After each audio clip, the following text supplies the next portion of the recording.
welcome back to another episode of Talking Sports with your boy DP. And this DP right here with your man. And listen, it was an interesting week 7 of college football. You feel me? Them boys out there getting busy, and there was a little bit of surprises I wasn't expecting it to happen this weekend. You feel me? I'm thinking I was gonna get some of the picks that I picked right, but it was a bad weekend for you, boy. Even though I only gave y'all 3 picks, I was 1-2 this weekend. You feel me? It was looking ugly out there. So now I'm 11-5 on the season. And by the way, just want to explain it to y'all. I'm picking like the outright winner. I'm picking who gonna win. I'm not picking against the spread. Just to let y'all know, just in case y'all was interested in wondering how I was picking my games or whatnot. So there it is for you, delivered on the platter. You did. But with that being said, you feel me? I ain't gonna waste too much time. I'm gonna go ahead and get up in this thing. The first game we're gonna talk about that happened this weekend, Penn State versus USC. I picked USC for the upset. But guys ain't come through for me, man. I see now that USC is a team that cannot finish. USC lost 30-33 to Penn State, man. Your boy Drew Aller, I wasn't expecting this man to throw this much. 30 of 43, 391 passing yards, 2 touchdowns, 3 interceptions, 4 carries, 32 yards. But what I will say for Penn State, they got some kind of secret weapon over there at tight end, something I ain't never seen before. Because Tyler Warren, Mr. Do-It-All, the man was doing everything. I don't understand why USC ain't just strictly put their defensive game plan around this man. Because the man had 17 receptions, 224 receiving yards, 1 touchdown, and 13 yards per catch. The man Tyler Warren couldn't be stopped. They was scheming up all kind of plays for the man. They was getting him the ball every which way they could, no matter what. They was gonna get Tyler Warren the ball. It was like Penn State didn't even have no wide receivers. The tight end Tyler Warren, he was doing all the work, and he was getting the job done.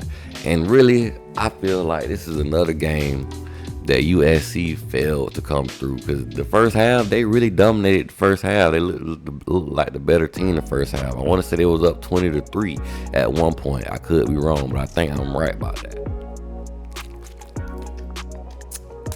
So Miller Moss had an okay day, 20 of 34, 220 passing yards, 2 touchdowns and an INT. But surprisingly, I don't see how this USC team could have the lead, a nice sized lead going into halftime, in the game with 3 turnovers. You feel me? Y'all really controlled the game for the most part, and you only really had to scheme your defensive game plan around Tyler Warren. But no, you found another way to lose another game that you were supposed to win. You did the same thing against Michigan, you did the same thing against Minnesota, and here we are again. Here we go again with Penn State. USC, I would not be picking you guys again this season. If y'all come up on my slate, I won't pick y'all again. Y'all don't let me down again. It's crazy out here, man. But the one time I did pick against y'all, though, you won. And that's when the LSU game, and that don't make no sense. That's wild to me. But Woody Marks was out there toting that rock for USC also. 20 carries, 111 yards, 5.6 yards a carry. And Quentin Joyner, 3 carries, 82 yards, 1 touchdown, and 27 yards per carry. Mainly because he had that one big run. That's why it looks so wide, lopsided like that. But what I want to say is I feel like USC should have stuck with the run game a little bit more. I don't feel like Penn State was prepared for y'all to run as much as y'all was running. And y'all was getting good yardage off the run. So honestly, sometimes these teams in college football are starting to go away from the run entirely too much and getting too pass happy. I know Coach Lincoln Riley, he loved his quarterbacks to get that action as far as, passing plays and throwing the ball downfield and trying to move the chains and get big gains and so on and so forth. But if you can run the ball, man, run the ball. Make it easy for yourself. Don't make it hard, because when you make the game hard, you put yourself in situations like this where you give the team that you had down a chance to come back and win the game. And let's see what we got here. Penn State, they was 4-13 on third downs, but they came away on the day with 518 total yards of offense. And out of the 518 total yards on offense, 400 of that was passing. So you mean to tell me USC can't cover no one? It was ridiculous out there. It was like Tyler Warren was just doing anything he wanted. He was treating those guys like they was high school players, and he was a 5-star athlete or something like that. And I don't know what Tyler Warren was rated coming out of high school. I'm just giving that example. Tyler Warren was bullying the USC secondary. And 500 yards total offense, it's the same old Lincoln Riley defense. Because one thing about it, I don't think Penn State offense is that explosive. So if you were able to let Penn State come up here and use a tight end and beat you like that, then I don't see what you're going to do against the upper echelon in the Big Ten. Because I feel like Penn State is a big power in the Big Ten, but at the same time, Penn State was always the third person in the race before we filmed the additions of the Big Ten. Penn State was always number 3, so you really got whooped by number 3. Number 2 and number 1 was Michigan and Ohio State, but the game has changed now, because now y'all got to worry about old Oregon, and I'm going to talk about Oregon a little later on in the segment. And Penn State really controlled the ball game also as far as time of possession. They had the ball for 32 minutes and 24 seconds of the game. Now let's talk about old USC before I move on. USC was 211 on third downs, 409 total yards of offense, 220 yards passing. And like I said, they should have stuck to the run game. They finished the game with 189 yards rushing for the game, 7.9 yards per rush. Just stick to the run game. Penalties also hurt USC in this game. 5 penalties for 60 yards, man. And USC, in all their losses, they led in the third quarter of all their losses, and they end up losing the game. I don't understand how you in all 3 of the games you guys lost, you was leading in the third quarter. You got to find some way to finish, Lincoln Riley. You got to get those guys to compete for 4 quarters, man, and dominate for 4 quarters. It's not a 3-quarter good football game, or a 2-quarter football game. It's a 4-quarter, 60-minute battle, and you got to come with it. You got to come to play every down, and you got to fight for every inch out here. Because this year, it ain't the same year as the past. Well, you look at a logo and be like, oh yeah, we should be able to whoop them. No, it ain't no more logo watching. I've been saying this all season. You better start logo watching, or you're going to be surprised your team go down to somebody they don't supposed to go down to. But next up, got the old Florida Gators versus the Tennessee Volunteers. Florida go down 23-17, man. They had Tennessee a 16-point favorite in this game, which I told y'all before. I ain't feel like Tennessee was 16 points better than Florida. The quarterback, Nico Imaloave, I don't know if I said that right. Like I just say, we're going to say Nico for Tennessee. He hasn't been looking too shabby. I feel like he needs a couple of mango seasons to feel me to grow, to ripen up. Because right now, that SEC competition is making him look kind of shaky, you feel me? And a lot of people underestimated Florida because, the loss against Miami and the loss against Texas A&M. But Miami will top 5. I want to say top 5 team, even though they putting a couple of teams over us. But we number 6 in the nation. And Texas A&M showed that they're not a slouch. You feel me? They don't got their problems and issues together, looking like a good team this year. So, but what I also want to say about Florida, man, they might have got this W if Graham Mertz ain't go down, man. It's sad to say the young man left the game early with an injury. I'm not sure what the particular injury was, you feel me? So I don't want to speak on what happened to him. I just know he left the game early. And if he would have stayed the whole game, I feel like they would have won the game. Because DJ Ladway, I don't feel like he's ready yet. I feel like they was in the perfect situation, of bringing him on while Graham Mertz was still there. Graham Mertz was still healthy, slowly bring him along and get him involved in the offense, get him some playing time. But now, you got to be the head man. You got to be full go. You got to go be out there and put up production. But I don't know if he was ready. And it kind of showed a little bit that he's not ready yet, you feel me, in the game against Tennessee. Because he made a few mistakes, you feel me. One of them was kind of critical to interception.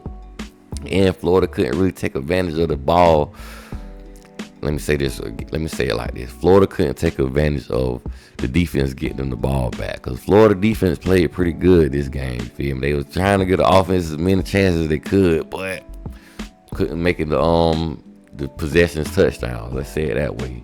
But Graham Mertz, before he left the game, he was 11 of 15, 125 yards and a touchdown. Montreal Johnson also was toting that rock, 12 carries, 85 yards. And Shamir Dyke came out of nowhere balling on 4 receptions, 76 yards, 1 touchdown, and he had 2 big punt returns. I want to say he had over 56 punt return yards for this game. And on the defense for them Florida Gators, man, Jaden Robinson was balling out there. 7 tackles, 1.5 sack, and 1.5 tackle for a loss. But man, what I want to say about Tennessee, Nico, he's looking to be underwhelming as far as his performance, but like I say, man, the man's still young. You gotta give him time to grow. Like I said in the last time I talked about Tennessee, once Nico gets time to develop, grow, get more experience out there, because there's no experience like actual game experience. So he might have to get his ass kicked a little bit out there before he become the quarterback that Tennessee is looking for him to be. But right now he ain't that guy. So with that being said, I feel like Tennessee's probably going to switch up their game plan going into the rest of the year and focus on giving Dylan Sampson and the rest of those running backs that Tennessee have some work and game plan their offense around them.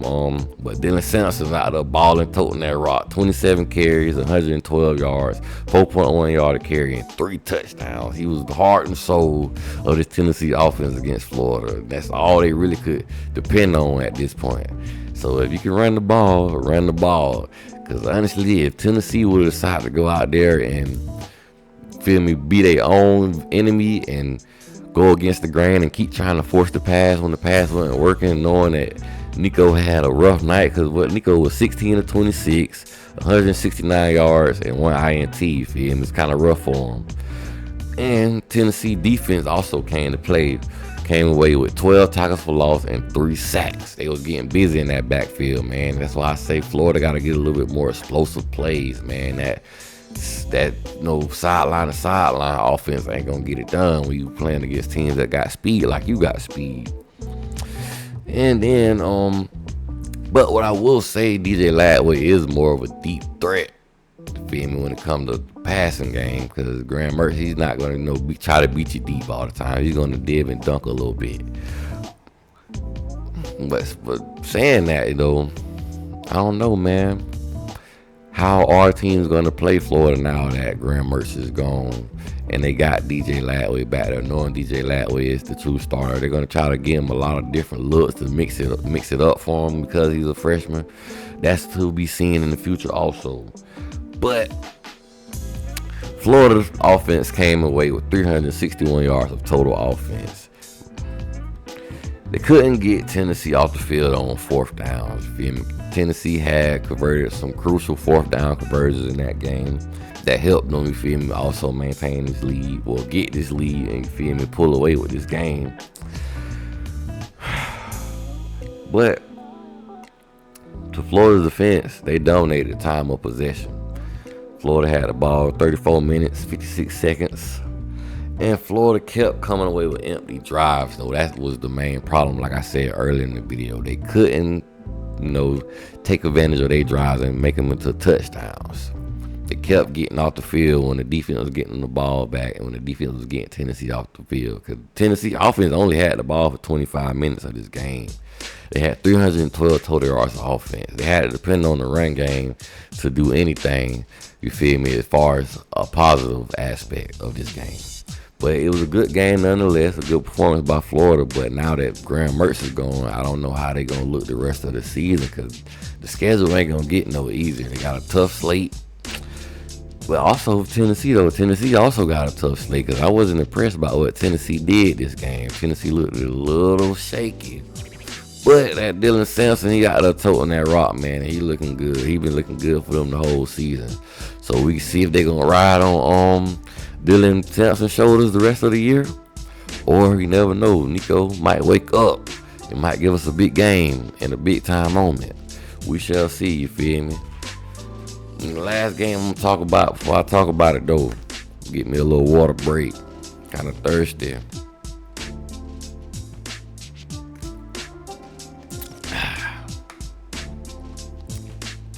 So now, we got Ohio State versus Oregon. Ohio State go down 31-32.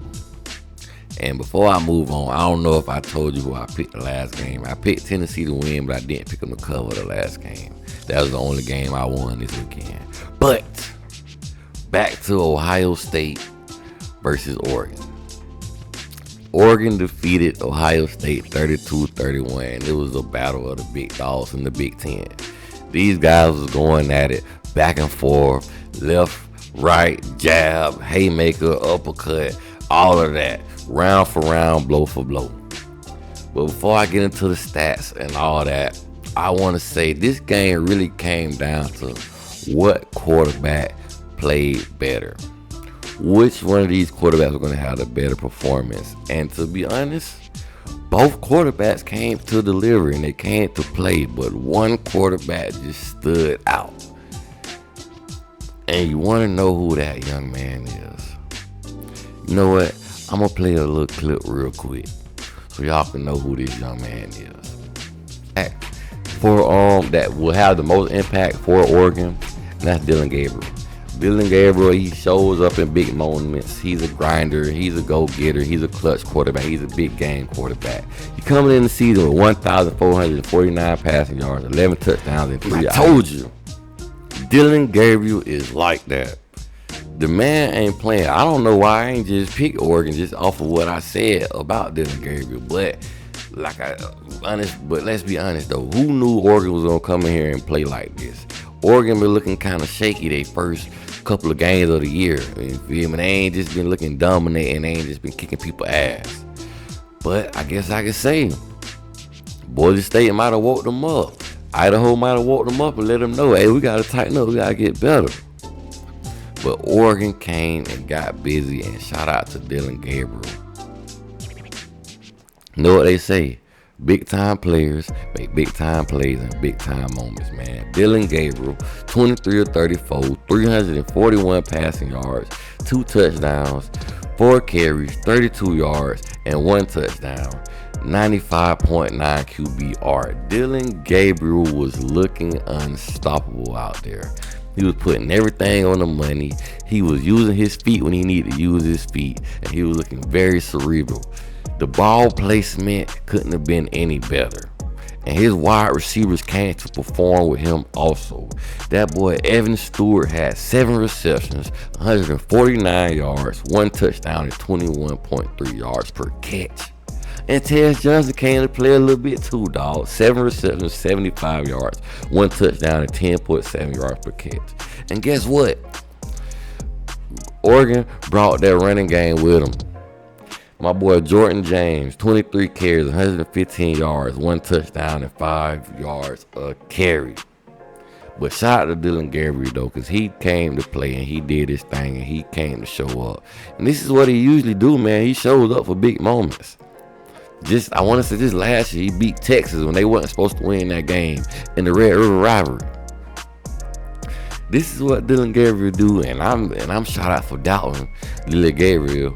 I thought Ohio State was gonna win this game and at least win it by a touchdown, cause that's who I picked to win the game. I picked Ohio State, and they ain't come through for me.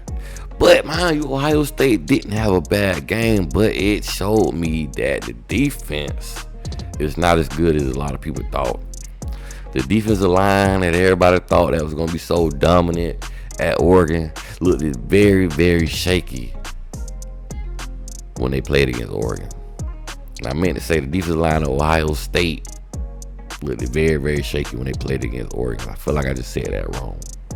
But yeah, man, Oregon was able to run that ball and Oregon was able to pass the ball however they wanted to. They could not handle that Oregon offense. But what I will say, I'm going to give a little shout out to Will Howard, even though he made a critical mistake late in the game, which, hey, it happens. There really wasn't much they could do other than just throw it up and give somebody a chance to make a miraculous play. But Will Howard, 28-35, 326 passing yards, 2 touchdowns, 9 carries, 13 yards, and 1 touchdown. A QBR of 93. And then you got the running back Travion Henderson, which I really feel like they should have gave, like I've been saying just a couple of seconds ago, man. We got to start running the ball more in college football, because some of you teams hurting yourself by not running the ball. You got Travion Henderson here with 10 carries, 87 yards, 8.7 yards per carry. You only gave him, man, 10 carries, and he out here toting his rock like that. And then you got my boy Jeremiah Smith, the standout freshman. The young man is a dog, and he looking like the number 1 wide receiver in Ohio State, and he just got there. 9 receptions, 100 yards, 1 touchdown, 11 yards per catch. But like I was talking about the Ohio State defensive line, they really couldn't disrupt Dylan Gabriel as much as they should have, or as much as they needed to. They didn't get any sacks. They couldn't get in his comfort zone. They couldn't rattle him. It was like Dylan Gabriel was out there playing against the practice squad. He ain't see nobody. He ain't see Ohio State. Ohio State offense came to play, but the defense was nowhere to be found. And then Oregon had a great special teams play, which I don't even think they did on purpose. The kicker kicked that thing so hard, the man on the front line, his best bet was just try to lay down on it. But he was trying to get up out the way. He didn't want none of that smoke. And Oregon stole them possession. And like a lot of people been saying, Oregon also left some points on that field. Oregon looked like the better team in this game. It was crazy. I gotta give Oregon their respect, man. Well, they ranked that right now. I think they're number 2. They deserved it and they earned it. They came out there and they whooped Ohio State. And listen, mind you, I still feel like Ohio State's still a good team. And the way the college football is set up right now, they still got a chance. They still got a chance to make the Big Ten conference game. They still got a chance to make the playoffs. So how they perform here on out, we shall see. But Ohio State was 4-12 on third downs, 467 total yards of offense, 326 yards passing, 141 rushing. Penalties also killed Ohio State this game. They had 8 penalties for 70 yards. You can't help this. You can't help out Oregon, man, because Oregon offense is elite. And I thought they wasn't all that this year. You feel me? I said in the beginning of some of my other shows, past episodes, at the beginning of this year, I felt like Oregon wasn't as elite on offense as they, you feel me, been in past years. But they came to play last Saturday. And let's see what else I got for Oregon. Oh yeah, Oregon was 6 of 14 on third downs. They had 496 total yards of offense, 341 yards passing, 155 yards rushing. Well balanced on the day. But those are all the games, you feel me, I had picked, you feel me. And I just want to, do a little quick recap of the games I didn't pick, but some of the games I tuned into a little bit, watched a little bit of, but didn't watch the whole game, you feel me. You got Texas beating Oklahoma 34-3. We all knew Texas was going to beat Oklahoma. Oklahoma ain't have no offense this year. They got offense problems. Coach Venables, Brett Venables, there you go. Coach Brett Venables, he got to find him a elite offensive coordinator, man. Somebody that can really light this Oklahoma offense up. When I mean by light it up, I mean just set a fire to it, you feel me? Get it on fire. But it won't happen this season, you feel me? We got to wait the next season and see what happened there. Because Oklahoma got a tough road the rest of this season. If you can't score that ball, if you can't get no touchdowns, you can't put no points on that scoreboard, you can have a rough time in the SEC, man. That's just how it is.